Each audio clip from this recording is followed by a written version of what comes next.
जनपद विशेषता यह है, राजस्थान के संदर्भ में लगता है। राजस्थान में जांगल जनपद है,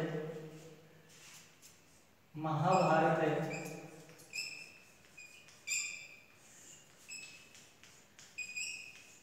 महाभारत काल में जांगल है, वर्तमान है बीकानेर और जोधपुर के जिले इस जांगल जनपद में आया करते थे, जिससे महाभारत काल में इनको जांगल देश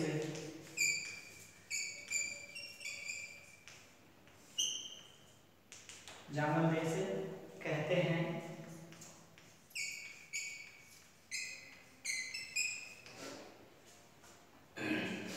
जांगल जनपद की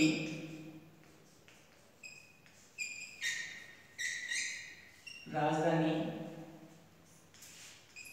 अहिछत्रपुर, वर्तमान में नागौर बोलते हैं जिसको,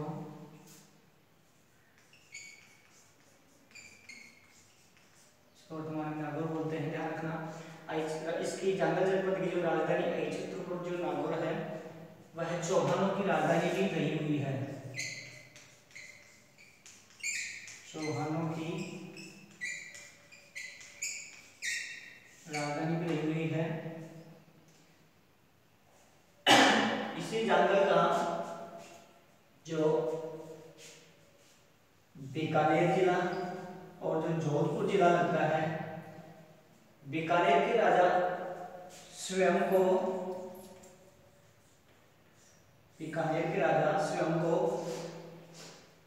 इस जांगल देश के नाम से स्वयं को जांगलधर बादशाह भी कहते हैं। जांगलधर बादशाह है भी कहते हैं। और बीकानेर जो इनके राज चिन्हों पर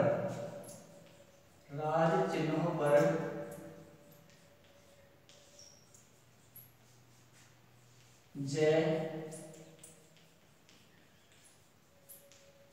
जांगलधर बादशाह है,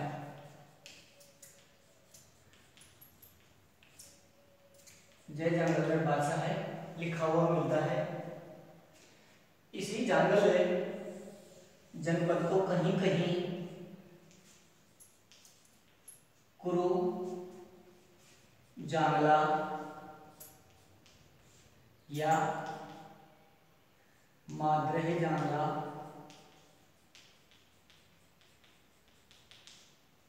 भी कहते हैं। कुरु जांगला या माद्रेह जांगला इसलिए कहते हैं इसको क्योंकि इसी जांगल जनपद का कुछ भाग कुरु महाजनपद में भी आता होगा, इसीलिए इसको कुरु जांगला या माद्रेह जांगला भी कहीं कहीं इनको कहते हैं। जांगल जनपद के बाद 10वीं क्लास के सिलेबस में जाति लगती है, सिरी जाति, अर्धनायन जाति और मालव जाति। तो इन जातियों से पहले अपन कुछ बातें सिकंदर महान राजा के बारे में बात करते हैं, क्योंकि उन जातियों का संबंध सिकंदर महान से है कहीं ना कहीं। तो अपन सिकंदर महान के बारे में थोड़ी सी जानकारी प्राप्त कर लें, उसके बाद में फिर उन जातियों को ले लेंगे राजस्थान के संदर्भ में जो लगती हैं। सिकंदर महान, तो पहले अपन एक भारत का चित्र बना लेते हैं।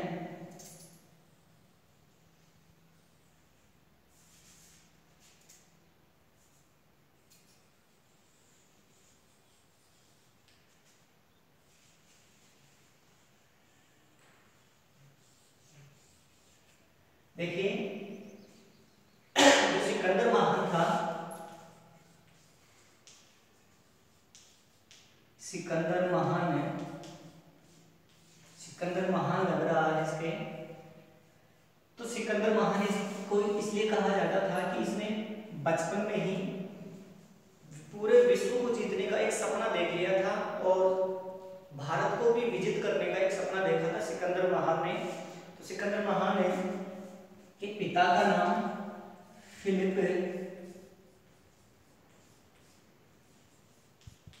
द्वितीय था। सिकंदर महान की मां एक जादूगरनी थी। सिकंदर महान का जो पिता था फिलिप द्वितीय सीरिया का शासक था। सीरिया का शासक था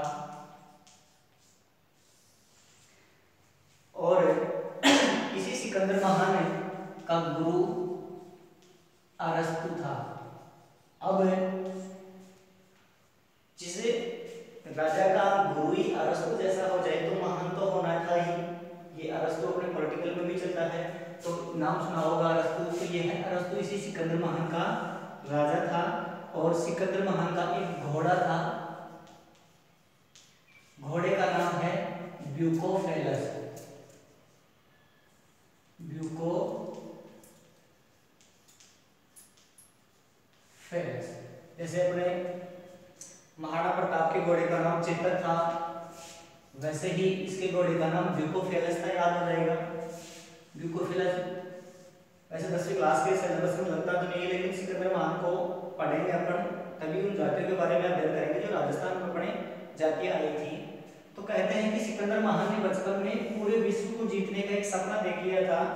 तब इन्होंने, सिकंदर महान ने सीरिया के पास अपने आसपास के क्षेत्रों को जीता था। देखिए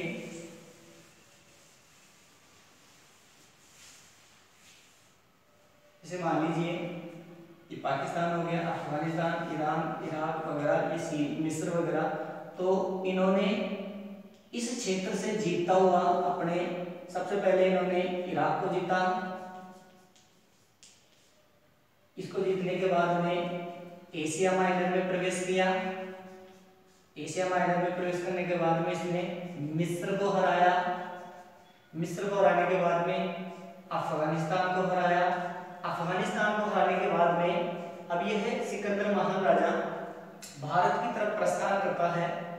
और उस समय अपना भारत इस क्षेत्रों तक फैला हुआ था। और यह वाला जो भाग है, यह वाला जो भाग है, यह नदियों का तंत्र कहलाता है एक तरह से। तो यहाँ से ये नदियां निकली हुई हैं, जैसे सिंधु नदी, झेलम नदी, चिनाब, रावी और ब्यास, ये नदियों का तंत्र था। तो कहा जाता है कि सिकंदर महान ने अपने भारत में खैबर के दर्रे से प्रवेश किया था इसने। और जब सिकंदर महान ने अपने इन नदियों के तंत्र में प्रवेश किया तो सिंधु नदी को पार किया और इस झेलम नदी को पार करने के लिए यहाँ इस क्षेत्र में आया। तो यहाँ पर एक राजा रहता था पोरस नाम का, या पोरस नाम का राजा। इस नदियों को पार करने में इस झेलम नदी के किनारे इस पोरस नाम के राजा के साथ सिकंदर महान का विश्व प्रसिद्ध युद्ध होता है, जिसको इतिहास में झेलम का युद्ध भी कहते हैं। झेलम या हाइडे स्पीच का युद्ध भी कहते हैं। हाइडे स्पीच या झेलम नदी के नाम से ही,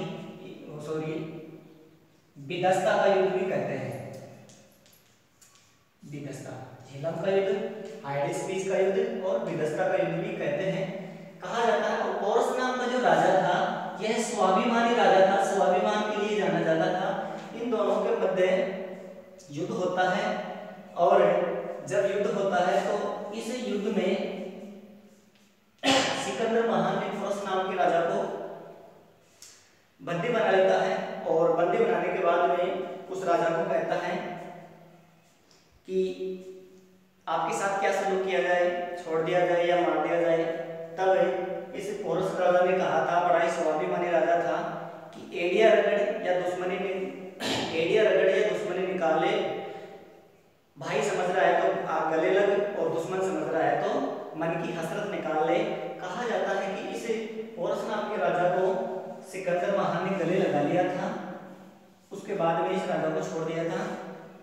अब बात करते हैं, जब जैसे ही इस युद्ध को जीतने के बाद पोरस नाम का राजा आगे की तरफ नदी आती है, जैसे ये सिंधु, झेलम, चिनाब, रावी, इस रावी नदी के तट पर, इस रावी नदी के तट पर या इस रावी नदी के आसपास एक जाति रहा करती थी, उसको कहते हैं कत्था जाति।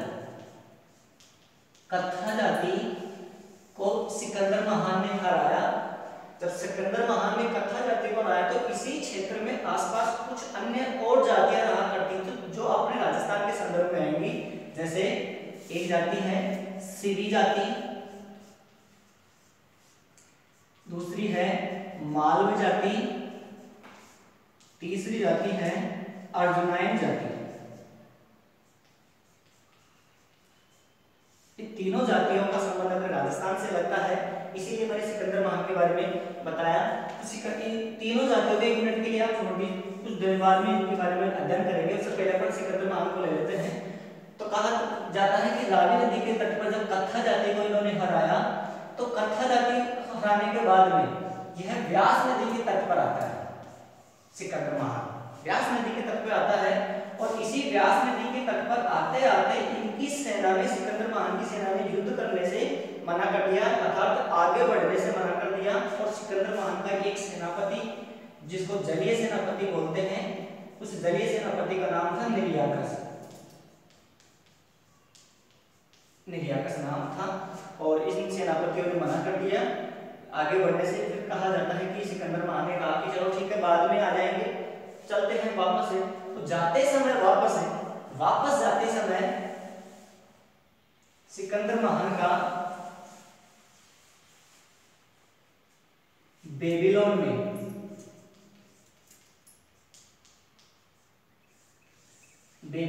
33 वर्ष की उम्र में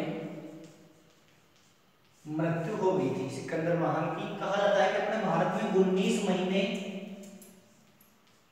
बिता के गया था सिकंदर महान।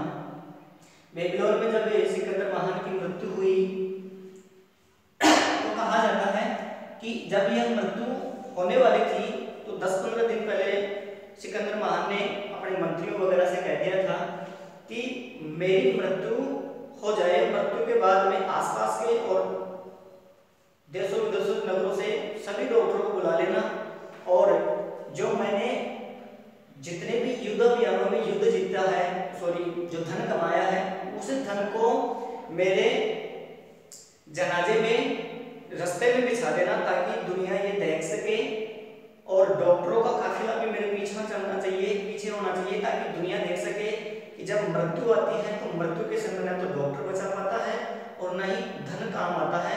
इसलिए सिकंदर महान ने जब उसकी मृत्यु हुई तो सभी डॉक्टर वगैरह और धन यूं बिछा गया था। उसने कहा था कि और मेरे हाथ यूं खुले छोड़ देना ताकि दुनिया देख सके कि कितना ही धन हो वह धन भी नहीं बचा पाता जब मृत्यु समीप आती है। तो कहा जाता है कि दुनिया छोड़ चले जब सिकंदर, दोनों हाथ खाली थे। दुनिया छोड़ चले सिकंदर जब दोनों हाथ खाली थे, सारी दुनिया पे की हुकूमत है मगर आज दोनों हाथ खाली थे। किसी दिन एक दिन किसी ने कब्र पर जाकर कहा कि सिकंदर महान है तो अंदर से आवाज आई यहाँ तो सब शहंशाह ही शहंशाह है। और सिकंदर महान के बारे में कहा जाता है कि जो इसका जो घोड़ा था ब्यूकोफेलस नाम का जो घोड़ा था वह उस घोड़ा भी भारत अभियान के समय ही ब्यूकोफेलस नाम का घोड़ा भी मृत्यु हो गई थी।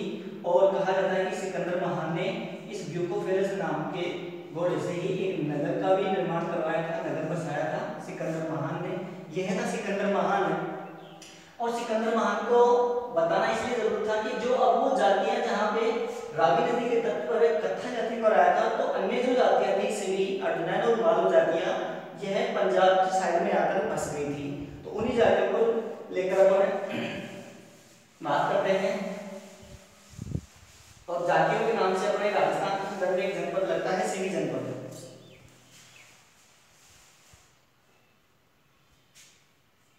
सिवी, मालवे और तीसरा है अर्जुनैन। ये तीनों जाति। अपन बात करते हैं सिवी जाति की।